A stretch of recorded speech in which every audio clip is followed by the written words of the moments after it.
Hi வணக்கம் எல்லாருக்கும். இன்றைக்கி முருகப்பெருமான் நமக்கு கொடுக்குற அருள்வாக்கு என்ன அப்படின்னு பார்க்கலாம். முருகப்பெருமான் இன்றைக்கி என்ன அருள்வாக்கு கொடுக்குறாங்கன்னு பார்க்கலாம். 2ஆம் படை வீடு. நேற்று முதல் படை வீடு வந்தது, இன்றைக்கி 2ஆம் படை வீடு.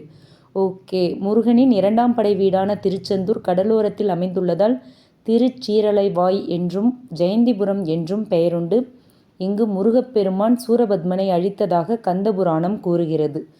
ஓகே ஓகே இந்த கார்டு மூலயமா முருகர் சொல்கிற அருள்வாக்கு என்ன அப்படின்னு பார்த்தோன்னா, எவ்வளவு கடல் போல் ஒரு ஆழமான துயரங்கள், கஷ்டங்கள், துன்பங்கள் வந்தாலும் முருகரோட அருள் இருந்துச்சு அப்படின்னா அது எல்லாமே மாறும் அப்படின்னு சொல்கிறாங்க. ஓகேவா?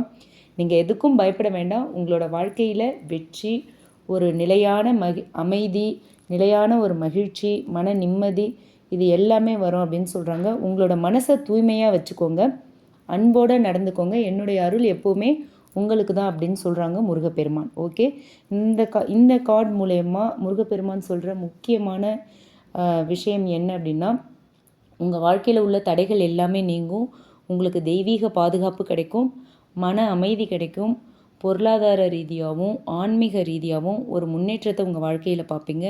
உங்களோட கடமையில் உங்களுக்கு பெரிய வெற்றி கிடைக்கும் அப்படின்னு சொல்லியிருக்காங்க. ஓகேவா? ஸோ முருகரோட 2ஆம் படை வீடு தான் இந்த கந்த சஷ்டியோட சிறப்பான ஒரு இடம். அங்கே தான் திருச்செந்தூர் கடலோரத்தில் தான் சூரபத்மனை முருகப்பெருமான் வதம் செய்வாங்க. ஸோ உங்கள் யாருக்கெல்லாம் திருச்செந்தூர் போகிறதுக்கு இந்த கந்த சஷ்டி விரத காலத்தில் வாய்ப்பு கிடைக்குதோ மிஸ் பண்ணிடாதீங்க. அப்படி வாய்ப்பு கிடைக்காதவங்க பக்கத்தில் உள்ள முருகரோட கோயிலுக்கு போயிட்டு வாங்க. முருகப்பெருமான் கோயிலுக்கு போங்க, முருகரை தரிசனம் செய்யுங்க. நிச்சயமாக அதற்குன்னு ஒரு தனி பலன் இருக்குது. அந்த பலன் எல்லாருக்குமே கிடைக்கும். ஓகேவா? முருகரை வழிபட்டால் அதுக்கான பலன் கண்டிப்பாக கிடைக்கும். ஓகே, அந்த நம்பிக்கையோட முருகரை தரிசனம் பண்ணுங்கள். கோயிலுக்கும் போக முடியாதவங்க வீட்டில் இருந்தே முருகரை நினச்சி வழிபடுங்க. Okay, thank you.